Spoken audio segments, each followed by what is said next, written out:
প্যারে হাজিরিন, আমল একটা জিনিস, মোহাব্বত একটা জিনিস। আমল এবং মোহাব্বত দুটোর সমন্বয় হইলে তখন সেখানে নূরুন আলা নূর হয়। মোহাব্বত আছে, আমল নেই, আমল আছে, মোহাব্বত নেই, তাহলে ওই মোহাব্বত বা ওই আমল কোন কাজে আসবে না, অপূর্ণতা থেকে যাবে, পূর্ণতা পাবে না। যদি পূর্ণতা পেতে হয় তাহলে দুটোই লাগবে, শরীয়ত এবং মারিফত। শরীয়ত একটা জিনিস, মারিফত একটা জিনিস। শরীয়ত এটা বাহ্যিক ইসলামের একটা রূপরেখা, কিন্তু মারিফত যেটা, সেটা হলো অভ্যন্তরীণ, যেটা শুধু অন্তরের সাথে সম্পৃক্ত। মারিফত কাউকে দেখানো যায় না, মারিফত এটা বুঝতে হয়, মারিফত বুঝতে হয়, এটা দেখানো যায় না। যেমন মানুষের শরীরে রুহু আছে, এটা আমরা সকলেই জানি এবং মানি। কি বলেন, মানি না? রুহু আছে, এটা জানি না, জানিও মানিও, কিন্তু দেখেছি? কখনো দেখেছি? দেখি নাই। তো মারিফত এভাবেই, যেটা সত্য আমরা জানি বা মানি কিন্তু দেখানো যায় না, এটা অনুধাবন করতে হয়, এটা উপলব্ধি করার জিনিস, এটা দেখানোর জিনিস নয়। প্যারে হাজিরিন, শরিয়াত হইল জিসিম বা শরীর, মারিফত হইল রূহ। মায়ের গর্ভ থেকে যখন বাচ্চা প্রসব হয় তখন এই জিসিম, এই শরীরটা মায়ের উদর থেকে, মায়ের গর্ভ থেকে এই দুনিয়াতে আগমন করে, দুনিয়াতে আসে। আচ্ছা, এই দুনিয়াতে যে আসে এইটা কখনো জীবন্ত হয়, কখনো মৃতও হয়। কি বলেন? জীবিত হয়, মৃত হয়। তো জীবিত যে আসে সেই বাচ্চাকে আমরা আদর করি, সেই বাচ্চাকে আমরা সোহাগ করি, ভালোবাসি। যখন একটা বাচ্চা মৃত প্রসব হয়, দুনিয়াতে আসেই মরা, ওই বাচ্চাকে কি আমরা আদর করি? চুমু খাই? আমরা ওটাকে সোহাগ করি না, আদর করি না। তবে মৃত্যু বাচ্চা মায়ের গর্ভ থেকে আসতে পারে, আসতে পারে না এমন নয়, আসতে পারে, কিন্তু ওই দেহের ওই বাচ্চার কোনো দাম নেই যতক্ষণ পর্যন্ত রুহু না থাকে। কিন্তু দেহ ছাড়া রুহু আসছে এরকমের কোন নজির আপনারা শুনেছেন বা দেখেছেন? রুহু আসতে হলে দেহ লাগে, কিন্তু দেহ আসতে হলে রুহু লাগে না। রুহু ছাড়াই দেহ আসতে পারে, কিন্তু ওই দেহের কোনো মূল্য নেই, ওই দেহের কোনো মূল্য নেই। তো শরীয়ত ছাড়া মারিফত হতে পারে না, কিন্তু মারিফত ছাড়া শরীয়ত হতে পারে, কিন্তু ওই শরীয়তের কোনো মূল্য নাই। যখন শরীয়তের মাঝে মারিফত থাকবে তখন সোনায় সোহাগা, নূরুন আলা নূর, তখন পূর্ণতা পাবে। এই জন্য শরীয়তের সাথে সাথে মারিফত লাগবে। মারিফত ব্যতীত শরীয়তের কোনো ভিত্তি নেই, আর শরীয়ত ছাড়া মারিফত হতেই পারে না। শরীয়ত ছাড়া মারিফত হতেই পারে না। যার ভিতরে পাক নেই, পবিত্রতা নেই, নামাজ নেই, রোজা নেই, পর্দা পুশিদা নেই, পরিষ্কার পরিচ্ছন্নতা নেই, সে যদি বলে যে আমার দিল সাফ আছে, সে যদি বলে আমার দিল সাফ আছে, তাহলে কি হবে? ইসলামের কোনো বিধিবিধান নেই, ইসলামের নিয়ম কানুনের কোনো তোয়াক্কাই করে না। সে যদি বলে যে আমি একজন খাঁটি মুসলিম, আসলে তো একটা ভণ্ড। ও কি ভণ্ড? আর কোন ব্যক্তি যদি ইসলামের বিধিবিধানও মানে এবং আধ্যাত্মিক শক্তিও অর্জন করে, সে যদি মারিফতের চর্চা করে, কোন শায়েখের কাছে, কোন মুর্শিদের কাছে, কোন গুরুর কাছে গিয়ে যদি সে আত্মশুদ্ধি করে, তাহলে বুঝতে হবে হ্যাঁ এটাই সঠিক, এটাই পূর্ণাঙ্গ ইসলাম, এটাই খাঁটি ইসলাম।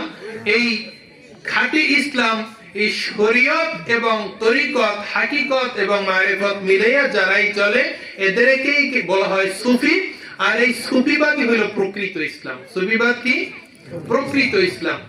যারা তরিকতকে বিশ্বাস করে না তারাও ভ্রান্ত, যারা হাকিকতকে বিশ্বাস করে না তারাও ভ্রান্ত, যারা মারেফতকে বিশ্বাস করে না তারাও ভ্রান্ত, যারা শরীয়তকে বিশ্বাস করে না তারাও ভ্রান্ত। ৭৩টি দল, ৭২টি জাহান্নামী, একটা জান্নাতি। একটা জান্নাতি যে ওই জান্নাতি দাবিদার সবাই কিন্তু জান্নাতের দাবিদার, সবাই আবদার করে জান্নাত আমার বাড়ি। এই পাশে বাচ্চারা কারা? এই দেখেন তো, ওদের ধরে নিয়েছেন, মাইকে অফ করো ওদের দিয়ে।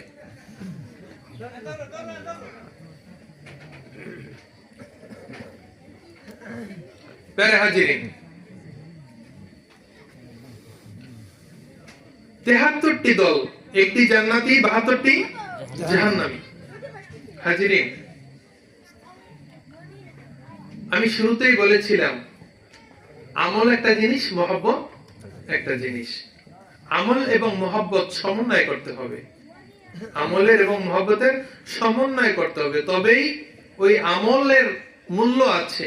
মহব্বত নেই, আমল আছে, আমলের মূল্য নেই। মহব্বত আছে, আমল নেই, ওই আমলের মূল্য নেই। আমল আছে, মহব্বত নাই। আমল আছে, মহব্বত নেই, ও আমলের মূল্য নেই। মহব্বত আছে, আমল নাই, ওই মহব্বতেরও কোনো মূল্য নেই। এখন এক শ্রেণীর মানুষ যারা কোরআন এবং হাদিসে নবীজিকে মহব্বত করতে হবে এটা খুঁজেই পায় না, নবীজিকে ভালোবাসতে হবে এটা খুঁজেই পায় না। মঞ্চে উঠে মাহফিলের স্টেজে বসে বলিষ্ঠ কণ্ঠে তারা বলে বেড়ায় কোরআন হাদিসের কোথাও নেই নবীকে ভালোবাসতে হবে। নাউজুবিল্লাহ, নবীজিকে ভালোবাসতে হবে, কোরআন হাদিসের কোথাও নেই।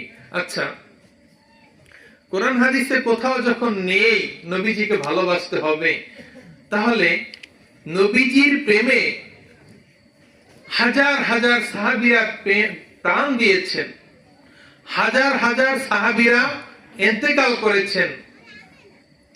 কেন করেছেন? হযরতে আমির হামজা উহুদের যুদ্ধে যে শহীদ হয়েছেন, কিসের জন্য?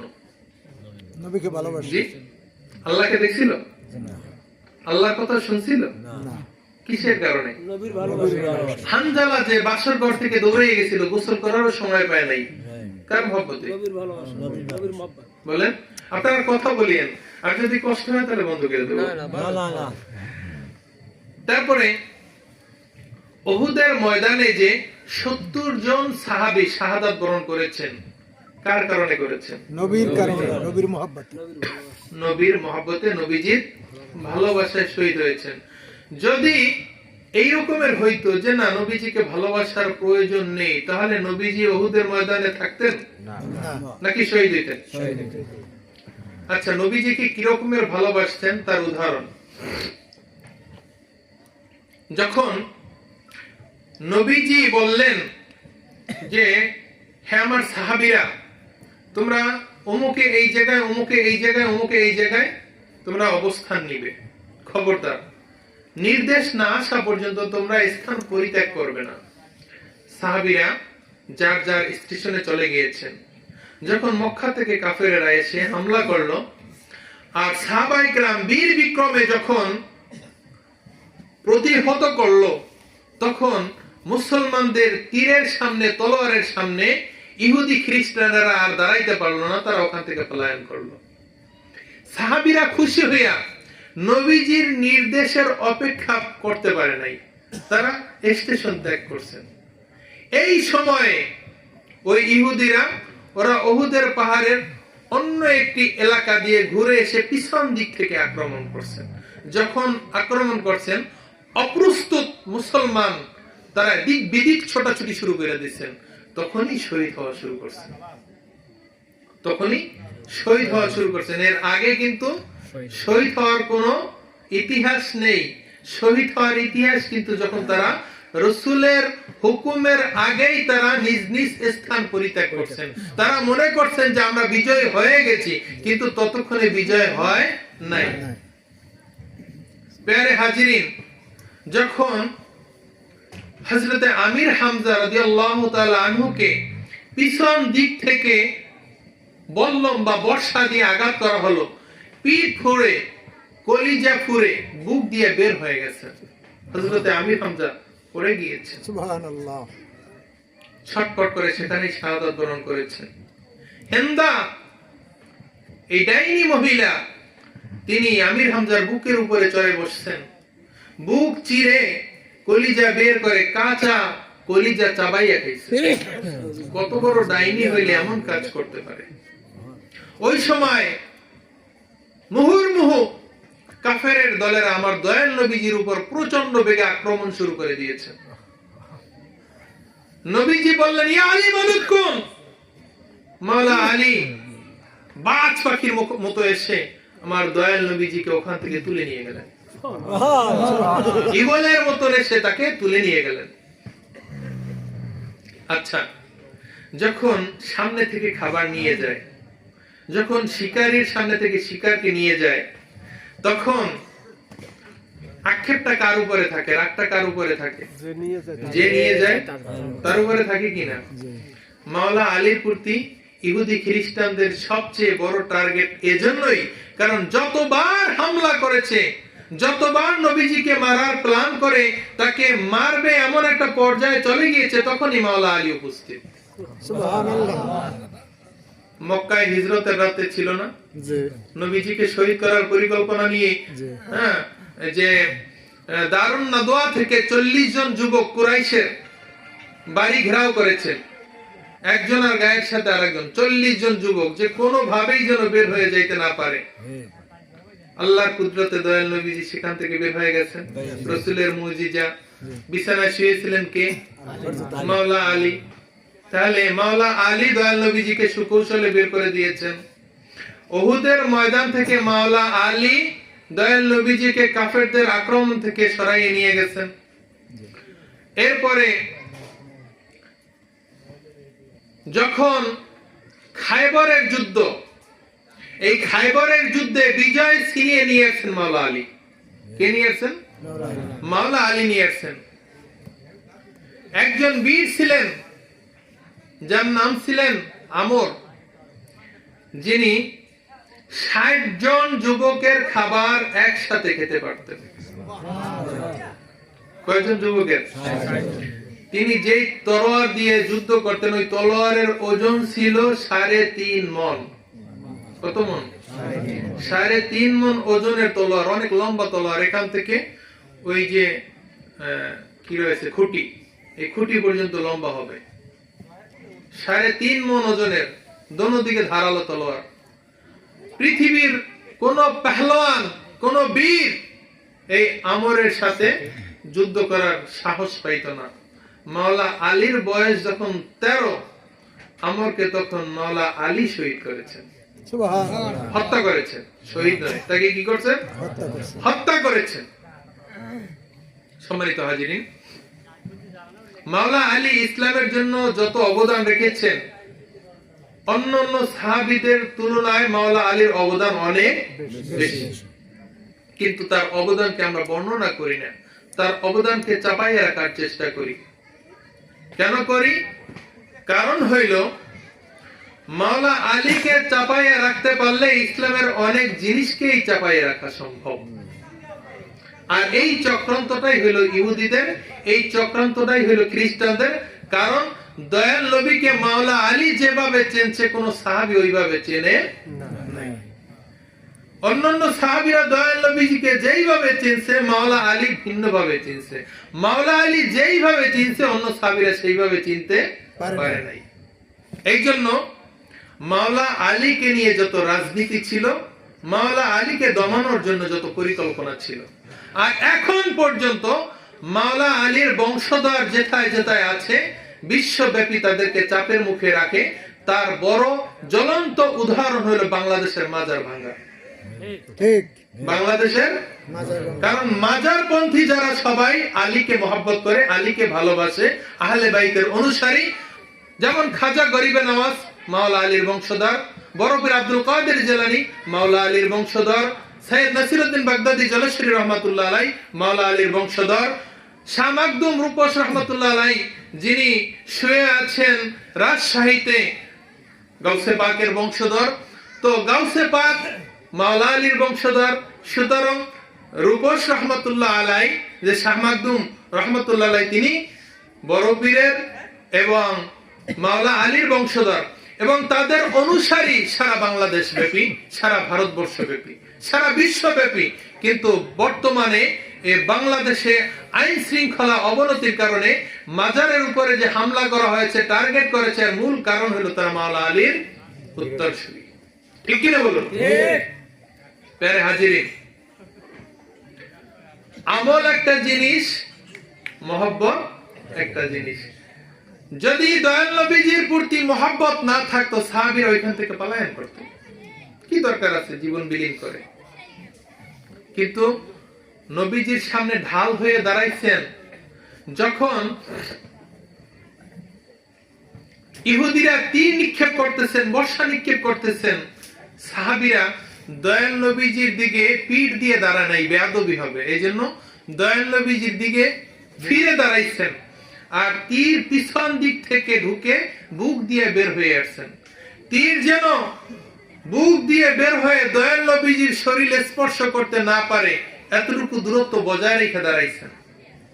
বিষাক্ত তীর যখন দেহের ভিতরে প্রবেশ করেছেন, বিষে কলিজাটা ঝাঁঝরা হয়ে গিয়েছে, চোখ দিয়ে পানি আসে নাই, মুখে হাসি রাখছেন। কারণ দয়াল নবীজি যখন চোখের পানি দেখবেন, নবীজি কষ্ট পাবেন, আমার উম্মতেরা কষ্ট পাইতেছে, জন্য নবী কষ্ট পাইবেন। সাহাবায়ে কেরাম হাসি মুখে তারপরে দুনিয়া থেকে বিদায় হয়েছেন। সুবহানাল্লাহ। কিসের কারণে হয়েছেন বলেন? মহব্বতের কারণে হয়েছে। বলতেছে মহব্বত কোরআন হাদিসে কোথাও নাই। প্যারে হাজিরিন, মহব্বত হইল ঈমানের প্রথম স্তম্ভ। হুব্বুর রাসূলে মিনাল ঈমান। নবীজির মহব্বত, নবীজির প্রেম, নবীজির ভালোবাসাটাই হলো ঈমান। যদি মহব্বত হটাইতে পারে, মহব্বত মানুষের অন্তর থেকে দূর করতে পারে, মহব্বতটাকে যদি শিথিল করতে পারে, তাহলে ঈমান দুর্বল হয়ে যাবে। আর যার ঈমান দুর্বল হয়ে যাবে, তাকে দিয়ে যাহা মনে চায় তাহাই করানো সম্ভব। দেখেন কত লোক আছে নামাজ পড়তে পড়তে কপালে দাগ করাই ফেলাইছে। কত বড় জুব্ব, পাগড়ি, কত বড় জুব্বা, মুখে সব সময় আস্তাগফিরুল্লাহ, আস্তাগফিরুল্লাহ, সুবহানাল্লাহ, আলহামদুলিল্লাহ। এদিকে মাজারে যাওয়া শিরক, বেদাত। অন্যদিকে যাই বলে ওম তেষ্টম শ্রেষ্ঠম পরমং আল্লাহ রাসূল মুহাম্মদ কম মদৌ ব্রতরিতা দেবাত কামাতে প্রভাব শুরু করে দিয়েছে। একদিকে মাজার ভাঙে, অন্যদিকে মন্দির পাহারা দেয়, আবার কথায় কথায় আস্তাগফিরুল্লাহ, লা হাওলা ওয়ালা কুওয়াতা ইল্লা বিল্লাহ। এরা হইল আব্দুল ওয়াহাব নজদির অনুসারী। বাবা শাহজালাল ইয়ামিনী, শাহপরান ইয়ামিনী রহমাতুল্লাহি আলাইহি যখন এই ভারতবর্ষে, হিন্দুস্তানে আগমন করেছেন, তখন এই দক্ষিণ পূর্ব এশিয়ায়, এই অখণ্ড ভারতে, এই গ্রাম বাংলায় যখন আগমন করেন, তখন সুরমা নদী পার হওয়ার পরে প্রথম যে যুদ্ধ হয়েছে, ওই ব্যক্তির নাম ছিল কি জানেন? গৌর গোবিন্দ। কি নাম ছিল? গৌর গোবিন্দ ছিল। গৌর গোবিন্দর সাথে যুদ্ধ করে এই শাহজালাল ইয়ামিনী রহমাতুল্লাহ আলাইহি জালালাবাদ কায়েম করেছেন, যার নাম হলো সিলেট। এই জালালাবাদ কায়েম করেছেন। বর্তমান জামানার মৌলবীরা যদি ওই সময় থাকতো, বলতো এই যুদ্ধ করা জায়েজ নাই, সংখ্যালঘুদের উপর আক্রমণ করতে পারবেন না। আমরা এই গৌর গোবিন্দর পক্ষে আছি। তো গৌর গোবিন্দর পক্ষে যারা আছে, তারা তো মাজার ভাঙবে। ওই কি বলেন? কেন মাজার ভাঙবে? কারণ তাদের তো ক্ষোভ আগেই রয়ে গেছে। ওরা আইসা ওই পৌত্তলিকদের আস্তানা ভেঙে চুরমার করে দিয়েছে। ওরা এই এসে অগ্নি পূজা বন্ধ করে দিয়েছে, বৃক্ষ পূজা বন্ধ করে দিয়েছে, চন্দ্র পূজা বন্ধ করে দিয়েছে, শিব পূজা বন্ধ করে দিয়েছে। এই আউলিয়া ইকরাম এসে যখন শিরিক বিদআতের বিরুদ্ধে যখন বলিষ্ঠ কণ্ঠস্বর দিয়েছে, তখন বাতিলের ভিত চূর্ণ বিচূর্ণ হয়ে গিয়েছে, আর সেখানে ইসলামের স্তম্ভ কায়েম হয়েছে, ইসলামের পতাকা সেখানে পতপত করে উঠছে। সেই আক্রোশ, সেই যে প্রতিশোধ এখন পর্যন্ত অন্তরে দাউ দাউ করে জ্বলতেছে, প্রতিশোধের আগুন, যার কারণে সুযোগ পেয়েছে আর মাজারের উপরে হামলা শুরু করে দিয়েছে। কিসের হামলা?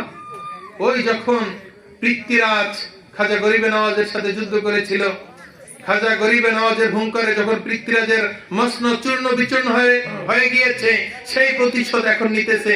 যখন শাহজালাল ইয়ামিনের গর্জনে গৌর গোবিন্দের সিংহাসন চূর্ণ বিচূর্ণ হয়ে গিয়েছে, গৌর গোবিন্দর মসনদ তছনছ হয়ে গিয়েছে, সেই প্রতিশোধ এখন নিতেছে। প্যারে হাজিরিন, ওরাই বলে, কারা বলে?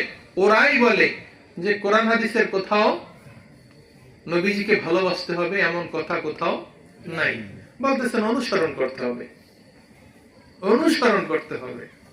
আচ্ছা, আমি অনুসরণ করব। বর্তমানে যে এই বিভিন্ন দেশের খেলোয়াড় আছে, ওই খেলোয়াড়দেরকে ফলো করে না?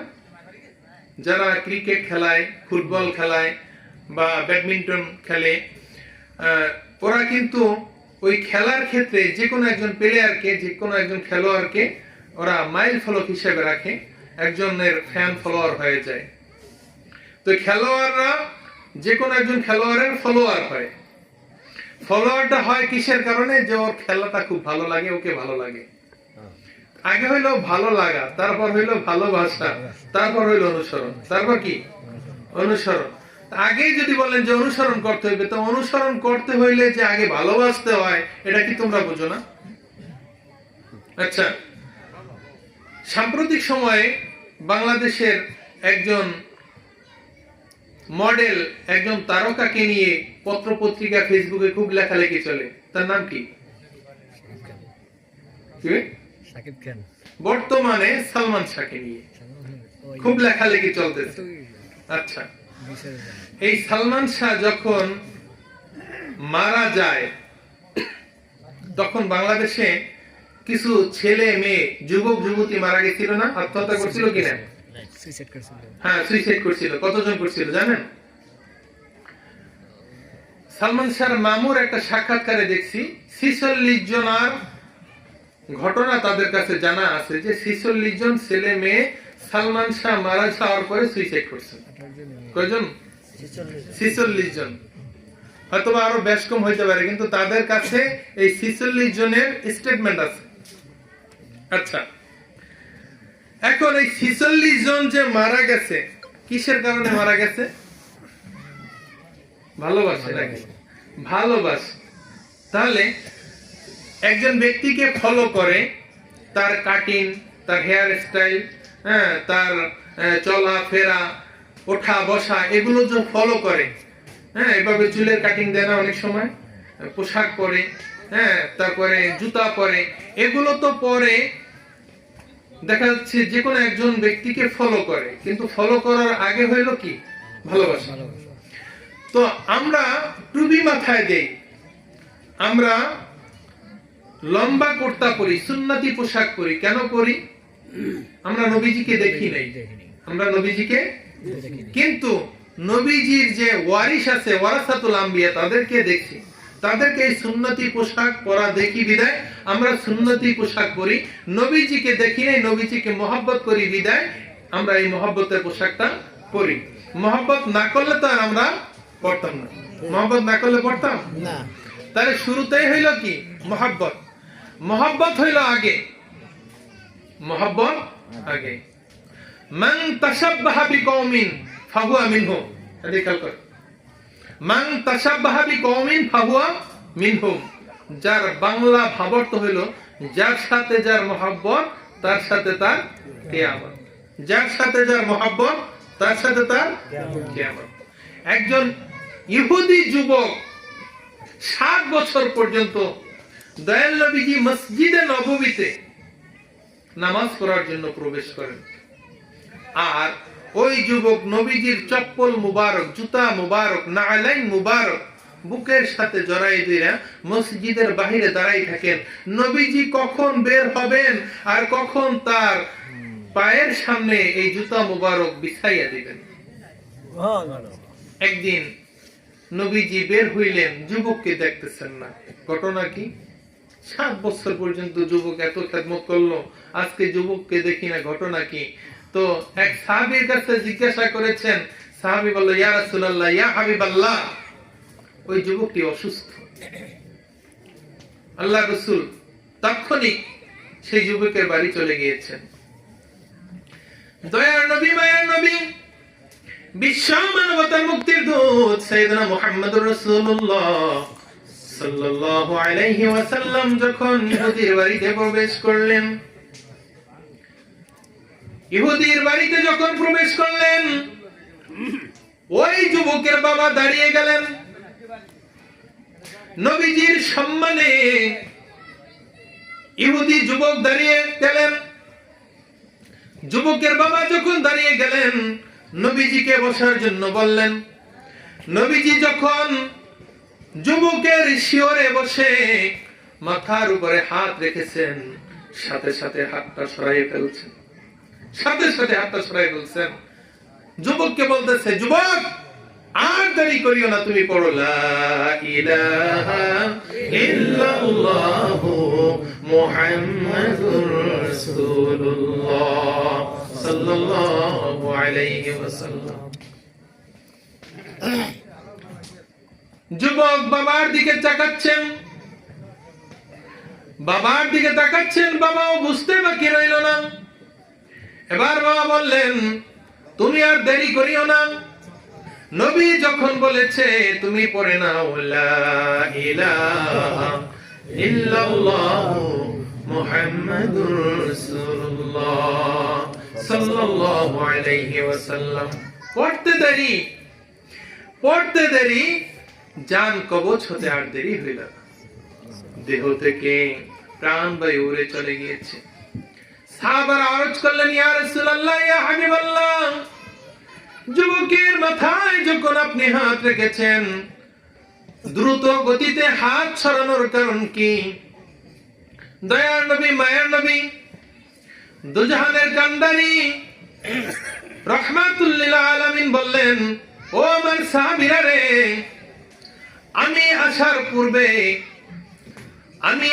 পূর্বে আজরাইল এসে অপেক্ষা করতেছেন। আমি যখন হাত রাখলাম, আমি বুঝতে পারলাম আজরাইল এখানে উপস্থিত হয়ে গিয়েছে। আমি দেখতে পারলাম আজরাইল এখানে উপস্থিত। আজরাইল আমি আসার অপেক্ষা করতেছিলেন। আজরাইল বললেন, ইয়া রাসূলুল্লাহ, ইয়া হাবিবাল্লাহ, নবী গো, এই যুবক আপনাকে এত ভালোবাসে, এই ব্যক্তি যদি ঈমান না নিয়ে দুনিয়া থেকে বিদায় হয়ে যায়, এ তো জাহান্নামে চলে যাবে। আর যেই ব্যক্তি আপনাকে মহব্বত করেছে, ভালোবেসেছে, ওই ব্যক্তি জাহান্নামে যাক, এটা আমি চাই না। এজন্য আপনি আসার অপেক্ষা করলাম নবী গো। নবীজি আপনি এসে যখন কালিমা পাঠ করালেন, আমি আর ওর জান কবজ করতে দেরি করলাম না। এই যুবকটি একবারও সুবহানাল্লাহ পড়লেন না, একবারও আলহামদুলিল্লাহ পড়লেন না, একটিও রোজা রাখেন নাই, 1 টাকাও দান সদকা করেন নাই, 1 ওয়াক্ত নামাজও পড়েন নাই। ঈমান এনেছেন, দুনিয়া থেকে বিদায় নিয়েছেন।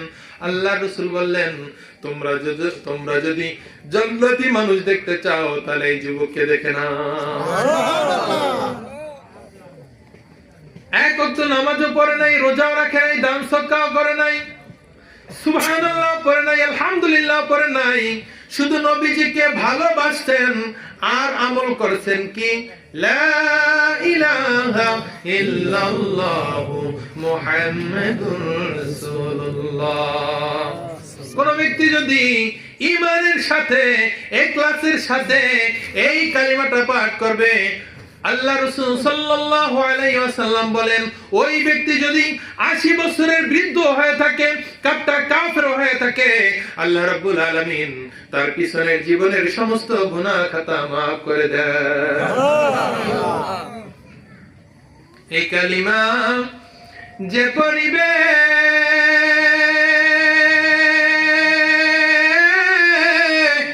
তার মুর্দা কলব না রবে। আল্লাহু আকবার। নূরেতে নূর উজালা, নূর মুহাম্মদ সাল্লাল্লাহু লা ইলাহা ইল্লাল্লাহ, লা ইলাহা ইল্লাল্লাহ, লা ইলাহা ইল্লাল্লাহ, লা ইলাহা ইল্লাল্লাহ, লা ইলাহা ইল্লাল্লাহ, লা ইলাহা ইল্লাল্লাহ। যার কারণে পয়দা হইলি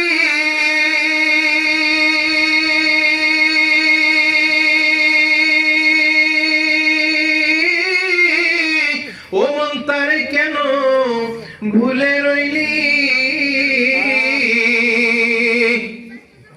আমার নূর নবীজির কদম ধর, কলবে মৌলার জিকির কর, লা ইলাহা ইল্লাল্লাহ, লা ইলাহা ইল্লাল্লাহ, লা ইলাহা ইল্লাল্লাহ, লা ইলাহা ইল্লাল্লাহ, লা ইলাহা ইল্লাল্লাহ, লা ইলাহা ইল্লাল্লাহ, লা ইলাহা ইল্লাল্লাহ, লা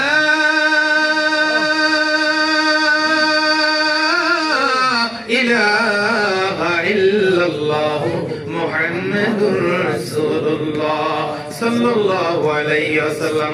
প্যারে হাজিরিন, আমার দয়াল নবীজির বাণীর প্রতি সাহাবায়ে কেরামের কত ইয়াকিন ছিল, কত বিশ্বাস ছিল।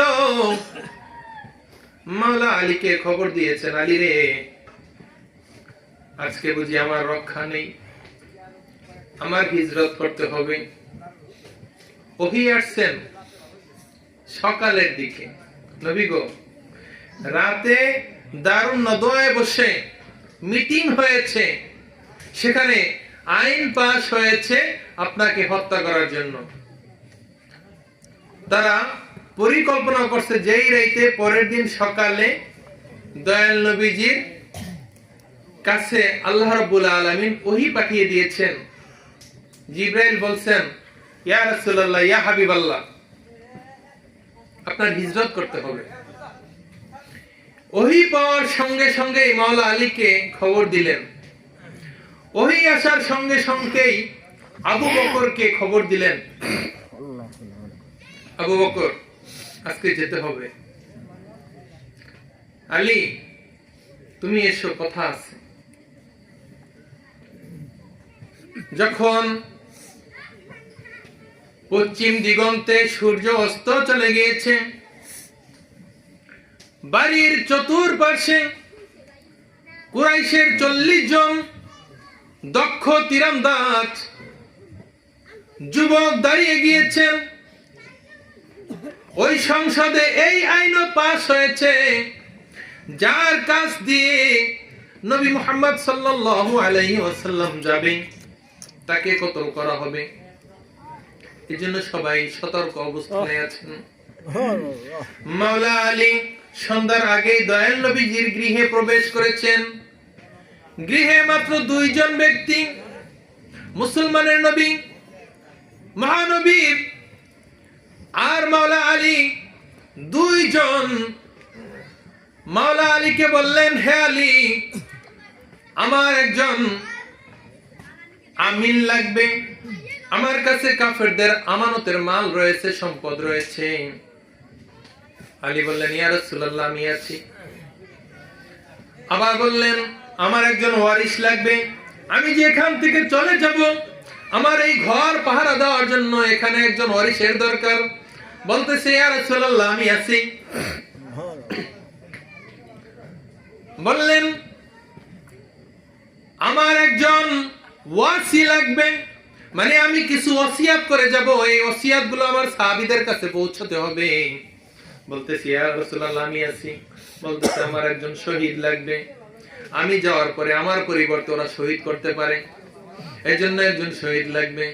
বলতেছে ইয়া রাসূলুল্লাহ আমি আছি।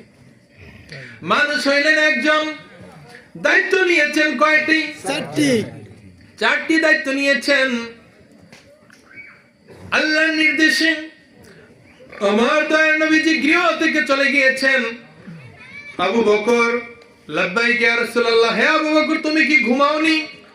বলতেছে আল্লাহর রাসূল যেদিন থেকে আপনি বলেছেন আমার হিজরত করার প্রয়োজন, আমার সম্ভবত হিজরত করতে হবে, সেই দিন থেকে ইয়া রাসূলুল্লাহ ইয়া হাবিবাল্লাহ আমি কেন, আমার স্ত্রী, আমার কন্যা, 2 কন্যা, আমার 1 ছেলে, 2 মেয়ে, এমনকি যেই উটের পিঠে চড়ে আপনি আমি হিজরত করব, কেহ এই 6 মাস পর্যন্ত রাত্রি বেলায় 2 চোখের পাতা একত্র করি নাই। সুবহানাল্লাহ।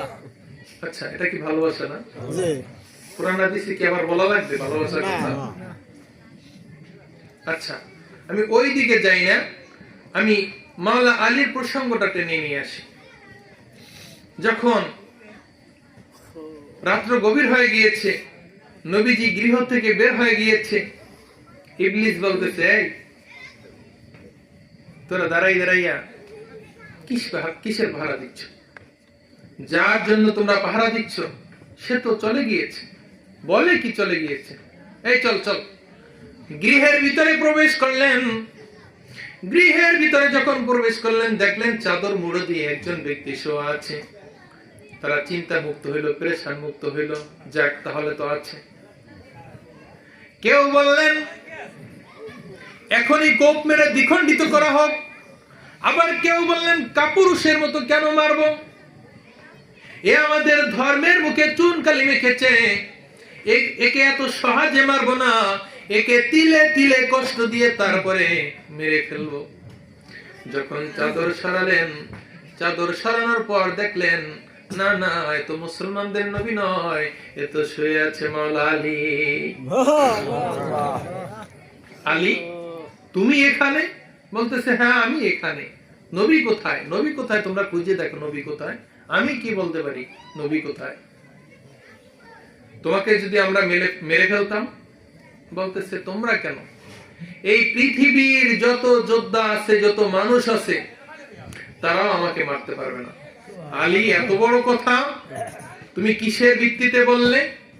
বলতেছে দেখো এই রাত চলে যাবে, রাত পোহানোর পরে পূর্ব দিগন্তে যখন সূর্য উদিত হবে, এই সূর্য উদিত হওয়ার পরে তোমাদের কাছে আমানতের মাল ফেরত দিব, নবীজির ওসিয়াত গুলো আমি পৌঁছিয়ে দেব। এই নবীজির ওসিয়াত পৌঁছানোর আগ পর্যন্ত স্বয়ং আজরাইল যদি আসে আমার রূহ কবজ করতে পারে। নবীজির কথার উপরে কেমন আস্থা এবং ইয়াকিন ছিল এটাই বুঝাইতে চাচ্ছি না। যখন 1 মাস যুদ্ধ পার হয়ে গেল, মুসলমানও জিতে না, ইহুদিরাও জিতে না, ওই সমান সমান ডরো ডরো চলতেছে খায়বরের যুদ্ধে। এখন গোয়েন্দা মারফত নবীজি জানলেন যে আসলে যুদ্ধের কোনো উন্নতি নাই, 1 মাস পর্যন্ত যুদ্ধ চলে, কতদিন আর এই যুদ্ধের ময়দানে থাকবো। নবীজি এশারের সময় ঘোষণা দিলেন আগামী কালকে ফজরের নামাজের পরে একজন ভাগ্যবান ব্যক্তির নাম আমি এলান করব। কার নাম? ভাগ্যবান ব্যক্তির নাম এলান করব। তখন লবঙ্গ দেখেন তো, লবঙ্গ পানি। সাহাবায়ে কেরাম নামাজ শেষ করার পরে যে যার তাঁবুতে চলে গিয়েছেন। রাতভর তাহাজ্জুদের নামাজ, মুরাকাবা, মুশাহাদা, দোয়া মোনাজাতের ভিতরে কাটিয়ে দিলেন। আল্লাহ রাব্বুল আলামিনের কাছে ফরিয়াদ করলেন, মালিক আগামীকাল ফজরের পরে যেন আমার দয়ার নবী মায়ের নবী আমার নাম ধরে ডাক দেয়। আবু বকর কাঁদে, ওমর কাঁদে, উসমান কাঁদে, অন্যান্য সাহাবা কেরামও দোয়া প্রার্থনা করতেছেন। মুয়াজ্জিন যখন ফজরের আজান দিলেন, সবাই অতি আগ্রহের সহিত মসজিদের ভিতরে প্রবেশ করলেন। নামাজের জন্য যখন নামাজের ঘরে প্রবেশ করলেন, নামাজের ঘরে প্রবেশ করার পরে ফজরের নামাজ যখন সম্পন্ন হলো, দয়ার নবী মায়ের নবী বিশ্ব মানবতার মুক্তির দূত সাইয়েদনা মুহাম্মদুর রাসূলুল্লাহ সাল্লাল্লাহু আলাইহি ওয়াসাল্লাম তার সাহাবীদের দিকে মুখ করে তাকালেন। সকলের দিকে নজর দিতেছেন, আর সকলের মনের মধ্যে এক ধরনের অস্থিরতা, এক ধরনের উদ্বিগ্ন, মনে হয় আমাকে এই নাম ধরে ডাকবে। সবাই ভাবতেছে কিন্তু ডাকে না। নজর বুলানোর পরে বললেন, আজকে আলী কি নামাজ পড়তে আসে নাই? আলী কোথায়? কয়েকজন সাহাবী বললেন, ইয়া রাসূলুল্লাহ, ইয়া হাবিবাল্লাহ, নবী গো, আলী খুব অসুস্থ, গায়ে প্রচন্ড জ্বর, চোখে উদানি হয়েছে, যাকে চক্ষু রোগ বলা হয়, চোখে ভাইরাস হয়েছে। দয়ার নবী মায়ের নবী বললেন, আলীকে নিয়ে আসো। আলী বিছানার সাথে শুয়ে আছেন, উঠে বসতে পারেন না।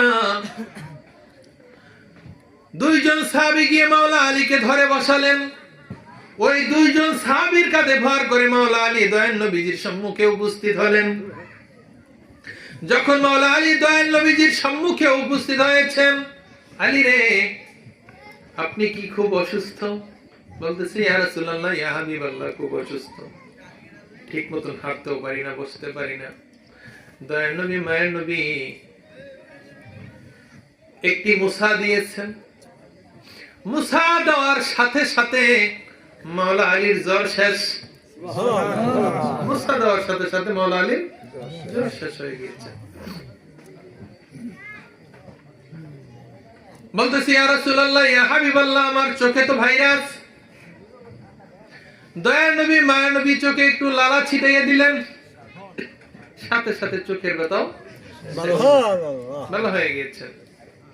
এবার বললেন, আলী রে, আমি তোমাকে একটি সুসংবাদ দিতে চাই। তুমি আজকে থেকে খাইবরের যুদ্ধের প্রধান সেনাপতি। প্রধান সেনাপতি হইলেন কে? মাওলা আলী, প্রধান সেনাপতি। মাওলা আলীর কোমরে আমার দয়ার নবী মায়ার নবীর রুমাল বেঁধে দিলেন, মাথায় যুদ্ধের হেলমেট পরাইয়া দিলেন। ওমর রাদিয়াল্লাহু তাআলা আনহুকে বলতেছে, ওমর রে, তোমার তরবারিটা দাও। হযরত ওমর রাদিয়াল্লাহু তাআলা আনহু তরবারিটা মাওলা আলীকে দিয়ে দিলেন।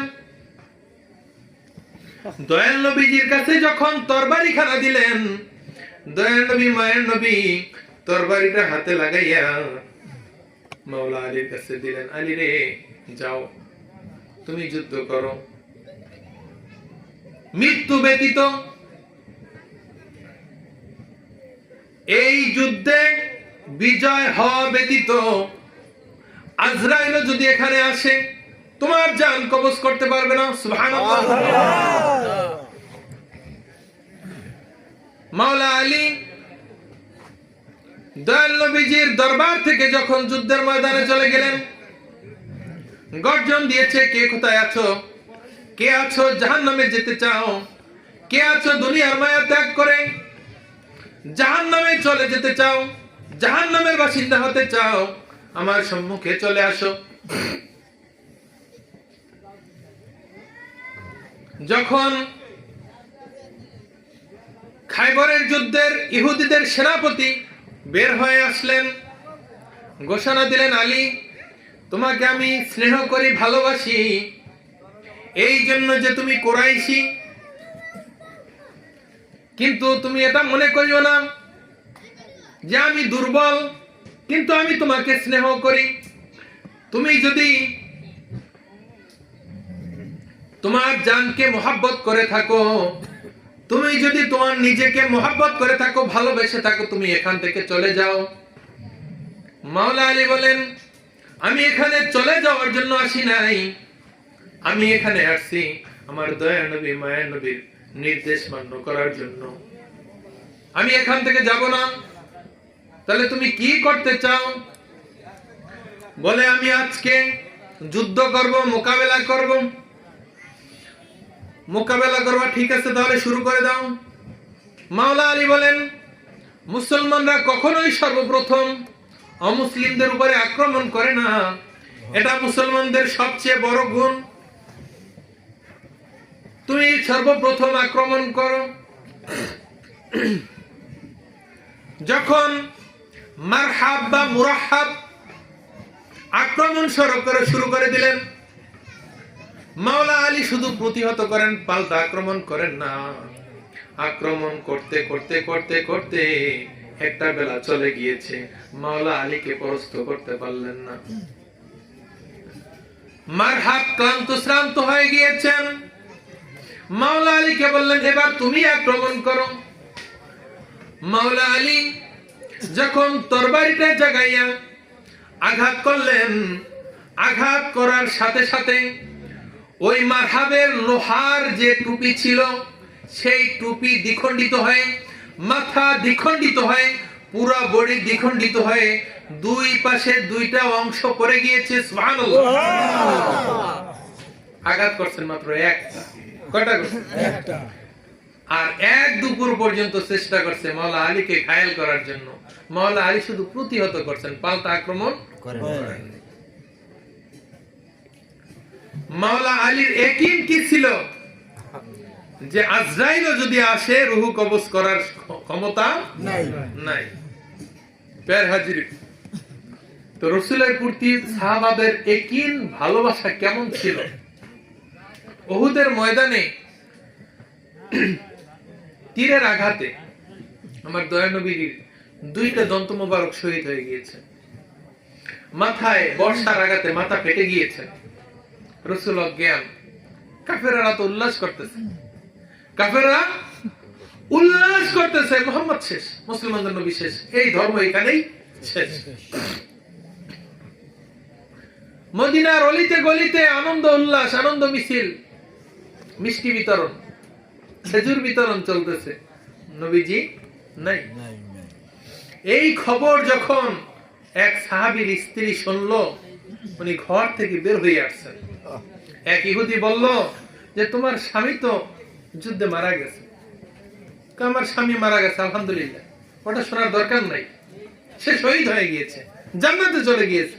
বলে, তোমার কলিজার টুকরা সন্তান, সেও তো শহীদ হয়ে গিয়েছেন, আলহামদুলিল্লাহ, আমি শহীদের স্ত্রী, আমি শহীদের মা হইতে পারলাম, ওই নিয়ে আমার কোনো আফসোস নেই। বলো তো আমার নবীজি কেমন আছে? আমার নবী কেমন আছে? দেখেন নবীজির প্রতি কেমন দরদ ছিল। একজন মহিলা সাহাবী কেমন টান ছিল, যে স্বামীর কথা একটা মুহূর্তের জন্য চিন্তা করেন নাই, সন্তানের কথা একটা মুহূর্তের জন্য চিন্তা করেন নাই। পাগলের মতন ছোটাছুটি করতেছে, মাথায় কাপড় চোপড় নাই। আমার নবীজি কেমন আছে, আমার নবী কেমন আছে, এই খবরটা শোনার জন্য পাগল হয়ে গিয়েছে, দেওয়ানা হয়ে গিয়েছে। এই ছিলেন মহব্বত। বলতেছে কোরআন হাদিসে কোথাও মহব্বত পাই না। মহব্বত ভিতরে বাইতে কম, এগুলি কি কোরআন হাদিসের ঘটনা না? মহব্বত পাও না, তা সাহাবীরা কি করছেন? কি করছেন? আচ্ছা, নবীজির যখন দন্ত মুবারক শহীদ হয়ে গিয়েছেন, সেই দাঁত কি জাদুঘরে রাখছিলেন? সেই দাঁত দাফন করছেন না? এক সাহাবীর কাছে দিচ্ছেন, এমন জায়গায় দাফন করবা, ওই রক্ত এবং দাঁত এমন জায়গায় দাফন করবা যেখানে কোনো প্রাণী বিচরণ না করে, চলাফেরা না করে। তো ওই সাহাবী যেখানেই যায় আর চিন্তা করে, হয়তো বা কখনো এখান দিয়ে প্রাণী যাতায়াত করতে পারে। হয়তোবা এখান দিয়ে প্রাণী যাতায়াত করতে পারে। পাহাড়ের চূড়ায় গিয়েও চিন্তা করতেছেন আর ভাবতেছেন যে এখানে তো পাখি আসতে পারে, পশু আসতে পারে। অনেক চিন্তা ফিকির কইরা উনি কোনো স্থান আর খুঁজে না পাইয়া ওই দন্ত মুবারক এবং রক্ত মুবারক খেয়ে ফেলেছেন। আচ্ছা, রক্ত খাওয়া কি জায়েজ না হারাম? হারাম। তো সাহাবীরা কি এই মাসলা জানতেন না? তারপরে কেন খাইছেন? মহব্বতে। নবীজি কি খাইতে বলছিলেন? না, খাইতে বলেন নাই, কিন্তু মহব্বতে খেয়ে ফেলেছেন। আল্লাহ রাসূলের কাছে যখন আসলেন, সাহাবীকে যখন প্রশ্ন করলেন, ও আমার সাহাবী, আমার দন্ত মুবারক কোথায় তুমি দাফন করেছো? বলতেছে, ইয়া রাসূলুল্লাহ, ইয়া হাবিবাল্লাহ, আমি যেখানেই গিয়েছি আমি অনুভব করেছি, আমার এটাই মনে হয়েছে এখানে হয়তোবা কখনো পশু পাখি আসতে পারে।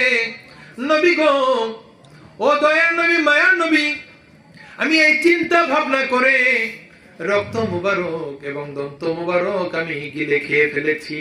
সুবহানাল্লাহ। আল্লাহ রাসূল বললেন, আমার দন্ত মুবারক, রক্ত মুবারক যখন তুমি খেয়েই ফেলেছো, তুমি শুনে রাখো, এই দন্ত মুবারক খাওয়ার কারণে তুমি জান্নাতি হয়ে গেলে। সুবহানাল্লাহ। 10 জন সাহাবীকে দুনিয়াতে আল্লাহ রাব্বুল আলামিন জান্নাতের সার্টিফিকেট দিয়েছেন। এই যেই ব্যক্তি দন্ত মুবারক খাইছেন, ইনি কিন্তু 10 জনের বাইরে। এই কোথায়? 10 জনের বাইরে। ওই যে ইহুদি যুবকটা যে মরার আগে কালেমা পড়ছে, যাকে নবীজি জান্নাতের সার্টিফিকেট দিয়েছেন, তিনিও কিন্তু এই 10 জনের বাইরে। এরপরে উম্মে আয়মান, নবীজির যে পালিত মা ছিল, নবীজির পালিত মা বারাকা নামে একজন মহিলা ছিল, যার বাচ্চা হয়েছিল, নাম রাখছিল আয়মান, এই জন্য তাকে বলা হয়তো উম্মে আয়মান। এই উম্মে আয়মান তিনি নবীজির পুস্রাব মোবারক পান করেছিলেন।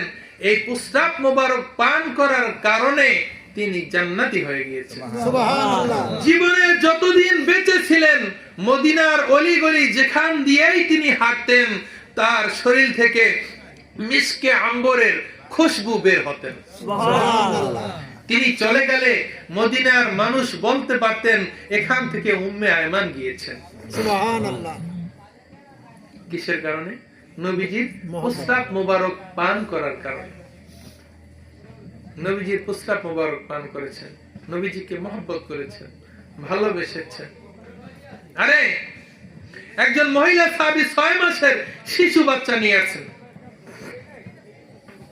ইয়া রাসূলুল্লাহ, ইয়া হাবিবাল্লাহ, নবী গো, আপনি যুদ্ধের ময়দানে রওনা হয়েছেন। আপনি যখন যুদ্ধের ময়দানে যাবেন, নবী গো, যাওয়ার সময় আমার এই বাচ্চা, শিশু বাচ্চাকে সঙ্গে নিয়ে যাবেন। দয়ার নবী, মায়ার নবী বলতেছেন, আপনার এই বাচ্চা 6 মাসের শিশু, যে তরবারি চালাইতে পারবে না, তীর চালাতে পারবে না, এমনকি ময়দানে যারা যুদ্ধ করবে, মুজাহিদ থাকবেন, তাদেরকে পানিও পান করাতে পারবে না। আপনার এই সন্তানকে নিয়ে আমি কি করব? ওই মহিলা সাহাবী বললেন, ইয়া রাসূলুল্লাহ, ইয়া হাবিবাল্লাহ, আমার বড় সন্তান ছিল, যুদ্ধের ময়দানে শহীদ হয়ে গিয়েছে। আমার স্বামী ছিল, যুদ্ধের ময়দানে শহীদ হয়ে গেছে। নবী গো, আমার কাছে এমন কোন ধন, এমন কোন দৌলত নাই যে আপনাকে যুদ্ধের জন্য আমি দান করব। একমাত্র কলিজার সন্তান আছে। নবী গো, আপনাকে আমি দান করলাম, আপনি যুদ্ধের ময়দানে নিয়ে যাবেন। যখন ইহুদি মুশরিকরা আপনার দিকে তলোয়ার চালাবে, আপনার দিকে তীর নিক্ষেপ করবে, তখন আমার সন্তানকে ঢাল হিসাবে আপনি আপনার সামনে ধরবেন। ওই ইহুদিদের তরবারির আঘাতে আমার সন্তানের শরীর খণ্ড দ্বিখণ্ডিত হয়ে যাবে, কলিজা খণ্ড দ্বিখণ্ডিত হয়ে যাবে। নবী গো, আর আপনার গায়ে কোনো আঘাত লাগবে না, আমার সন্তান ওখানে শহীদ হয়ে যাবে। আমি এটাই চাই নবী গো, আপনার উপরে একটি মশা পড়ুক, মাছি পড়ুক, একটি পিপিলিকায় কামড় দেয়, নবী গো আমি সহ্য করতে পারবো না, আমার সন্তান যায় যাক, আমার স্বামী যায় যাক। এটা কি মহব্বত ছিল না? দয়াল নবী চোখের পানি ছেড়ে দিয়েছে। ও আমার সাহাবীরা, তোমরা দুনিয়াতে বসে যদি জান্নাতি নারী, জান্নাতি যুবক দেখতে চাও, তাহলে দেখে নাও। সুবহানাল্লাহ। কিসের কারণে হয়েছে ভাই? মহব্বতের কারণে। মহব্বতের। কিসের কারণে? মহব্বতের। মহব্বতের কারণে। আরে হাসরের ময়দানে তো এই মহব্বতের কারণেই তরাইয়ে নেবেন। কিসের কারণে? মহব্বতের কারণে। মহব্বতের কারণেই তরাইয়ে নেবেন। যখন মাপজোপ হবে দাড়িপাল্লা, এখন তো দাড়িপাল্লা নাম নিলে আবার কইবে হুজুরে মনে হয় দাড়িপাল্লার স্লোগান নিয়ে এসে রাজনীতি করে। আরে এই দাড়িপাল্লা নয়, হাসরের ময়দানে যখন দাড়িপাল্লায় আমলনামা রাখা হবে, কোনোভাবেই ডান দিকে আমলনামা আসবে না। হঠাৎ করে ডান দিকে যখন আমলনামা ভারী হয়ে যাবে, তখন বান্দা রব্বুল আলামিনের দরবারে ফরিয়াদ করবেন, জানতে চাইবেন, হে রব্বে কারীম, দুনিয়াতে বসে তো আমি এমন আমল করি নাই যেই আমলের প্রতিদান হিসাবে আমি ডান হাতে আমলনামা ভারী হয়ে যাবে। কি এমন আমল করেছি যার কারণে আমার ডান দিকে আমলনামা ভারী হয়ে গিয়েছে? আল্লাহ রাব্বুল আলামিন বলবেন, ও আমার বান্দারে, তুমি এমন কোন আমল করো নাই যার কারণে তোমার ডান দিকের আমলনামা ভারী হয়ে যাবে। তুমি এমন কোন আমল করো নাই যে তুমি জান্নাতি হয়ে যাবে, কিন্তু আমার কারণে অমুক ব্যক্তিকে তুমি মহব্বত করেছিলে, আমার জন্য তুমি অমুক ব্যক্তিকে ভালোবেসেছিলে, ওই ভালোবাসার প্রতিদান আমি তোমার ডান আমলনামায় যখন দিলাম, আমলনামার সাথে সাথে ভারী হয়ে গিয়েছে। সুবহানাল্লাহ। আল হুব্বু লিল্লাহ ওয়াল বুগযু লিল্লাহ। আল্লাহর জন্যই মহব্বত করা, আল্লাহর জন্যই দুশমনি করা। কিসের জন্য? কার জন্য? আল্লাহর জন্য। আল্লাহর জন্য নবীজিকে ভালোবাসি কার জন্য? আল্লাহর জন্য। এখানে কি ভালোবাসা নাই? ভালোবাসার আয়াতের হাদিসের কোনো অভাব নেই। আমি বলতে বলতে ক্লান্ত হয়ে যাব, আপনারাও শুনতে শুনতে ক্লান্ত হয়ে যাবেন। সংক্ষেপে আমি একটা ঘটনা বলি। যখন আহলে বাইতের মহব্বতে, আহলে বাইতের মহব্বত, কেন আহলে বাইতকে মহব্বত করব? আল্লাহ রাসূল বলেন, ইমাম হাসান ডান পাশে, ইমাম হুসাইন বাম পাশে, দুই উরুর উপরে বসাইয়া দুই দৌহিত্রকে, দুই নাতিকে সাহাবীদেরকে উদ্দেশ্য করে বলতেছে যে, মান আহাব্বাহুমা ফাকাদ আহাব্বানি ওয়া মান আবগাদাহুমা ফাকাদ আবগাদানি। যে হাসান হুসাইনকে মহব্বত করবে সে আমি রাসূলকে মহব্বত করব, যে হাসান হুসাইনের সাথে দুশমনি করবে সে আমি রাসূলের সাথে দুশমনি করব। কথা বুঝছেন? তাহলে হাসান হুসাইনকে মহব্বত করার ফজিলত আছে কিনা? আছে। কারবালার ময়দানে যখন মুসিবতে পড়ছেন, আচ্ছা ইমাম হুসাইন কি কারবালায় যুদ্ধ করার জন্য গেছিলেন? না। যুদ্ধ করার জন্য গেলে কি নিজের স্ত্রীকে সঙ্গে নিয়ে যাইতেন? না। 6 মাসের শিশু সন্তানকে আলী আজুকে সঙ্গে নিয়ে যাইতেন? না। জয়নুল আবদিন ছিলেন অসুস্থ, প্রচন্ড জ্বর, বিছানা ছেড়ে উঠতে পারে না, তাকে কি সঙ্গে নিয়ে যাইতেন? যাইতেন না।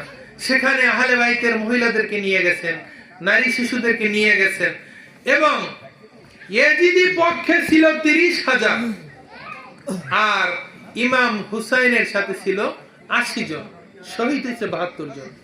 সফর সঙ্গী ছিল কয়জন? 80 জন। কয়জন ছিল? 80 জন। আচ্ছা, 80 জনের সাথে 30,000-এর মোকাবেলা হয়? না। এটা কি মানায়? আচ্ছা, তাহলে আপনারা এটারে কি বলবেন? জিহাদ বলবেন নাকি জুলুম বলবেন? এটা জুলুম। এটা কি যুদ্ধ নাকি অত্যাচার? অত্যাচার। আহলে বাইতের প্রতি অত্যাচার না? অত্যাচার। এরা বলতেছে যুদ্ধ, আমি বলি অত্যাচার। কারণ 30,000 সৈন্য পাঠাইছে এই 80 জনের মোকাবেলায়, সেখানে নারী শিশু সহ। যুদ্ধ করার জন্য কয়জন যুবক ছিল? হাজিরিন, ঘটনা যখন পুরো এলাকায় ছড়িয়ে পড়েছে, ইমাম হুসাইন মুসিবতে পড়েছে, একজন জননী তার কলিজার টুকরা সন্তানকে বলতেছে, আব্দুল ওয়াহাব কালবি, তুমি জান্নাতের টিকিট কিনতে চাও? বলতেছে, হ্যাঁ আমি কিনতে চাই। যদি জান্নাতের টিকিট কিনতে চাও তাহলে তুমি চলে যাও। তুমি চলে যাও। কোথায় চলে যাব? কারবালায় চলে যাও। সেখানে ইমাম হুসাইন মুসিবতে পড়েছে। তুমি যাও, তার পক্ষে অবস্থান গ্রহণ করো। তুমি যদি সেখানে গিয়ে জান্নাতের টিকিট কিনতে পারো তাহলে তুমি জান্নাতি হয়ে যাবে। বলতেছে, মা এই জান্নাতের টিকিট কিনতে কয় টাকা লাগে? বলতেছে, এই জান্নাতের টিকিট কিনতে কোনো টাকা লাগে না। এই জান্নাতের টিকিট কিনতে হলে লাগে শরীরের তাজা রক্ত। সুবহানাল্লাহ। বলতেছে, মা আমি যাব, কিন্তু আমি তো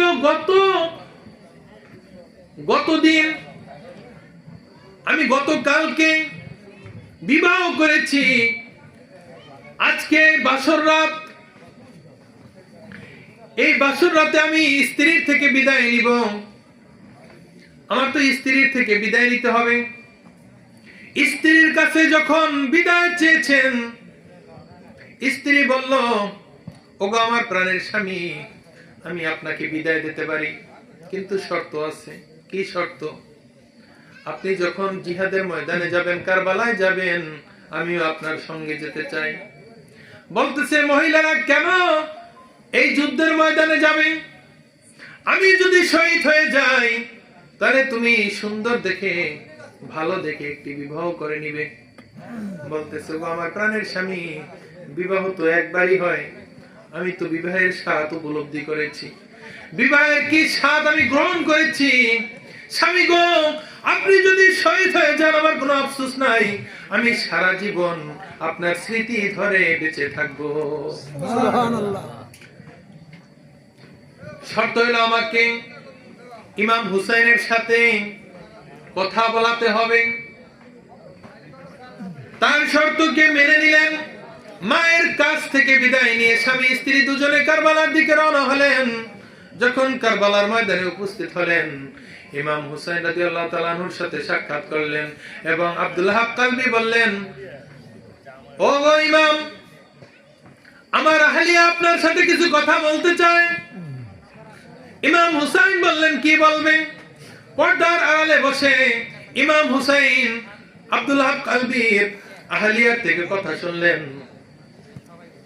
আব্দুল ওয়াহাব কালবির স্ত্রী বলতেছেন, ওগো ইমাম, আমার স্বামী জিহাদের ময়দানে যাবে, শহীদ হবে, আমার কোনো আফসোস নাই, কিন্তু আপনার কাছে আমি একটি আবদার নিয়ে আসছি। জানি এই আবদার বা এই আবদারের উপযুক্ত আমি হই নাই, কিন্তু তারপর আবদার রাখতেছি, এই জন্যই রাখতেছি। এটা আমার ইমানি দায়িত্ব হিসাবে আমি রাখতে চাই। ইমাম বললেন, আপনার আবদার কি? আপনি বলে ফেলুন। ওই মহিলা বললেন, আমার স্বামী যখন শহীদ হয়ে যাবে, আমি চাই আহলে বাইতের একজন দাসী হিসেবে, একজন খাদেমা হিসেবে থাকতে চাই। ইমাম হুসাইন বললেন, কেন আহলে বাইতের দাসী হিসেবে থাকতে চান? আহলে বাইতের মহিলাদের খেদমত করতে চান কেন? ওই মহিলা বললেন, মান তাশাব্বাহা বিকওমিন ফাহুয়া মিনহুম, যার সাথে যার মুহাব্বত তার সাথে তার কিয়ামত। আমি যদি আহলে বাইতের মহিলাদের খেদমত করতে পারি, আহলে বাইতকে যদি ভালোবাসতে পারি, আহলে বাইতের সাথে যদি থাকতে পারি, দুনিয়াতে যদি আমি এখানে থাকি, আখিরাতেও তারা যেখানে থাকবে আমি সেখানে থাকতে পারবো। সুবহানাল্লাহ। মুহাব্বত নাই? কত লাগবে মুহাব্বত? হাজারে হাজারে আছে। তাই হাজিরিন, যারা মুহাব্বতের দোহাই দিয়ে, যারা বলে আমল করলেই চলবে, মুহাব্বতের দরকার নাই, ওরা মূলত মুসলমানদের ঈমান ধ্বংস করার জন্য একটা প্রক্রিয়া সমাজে চালু করে দিয়েছে।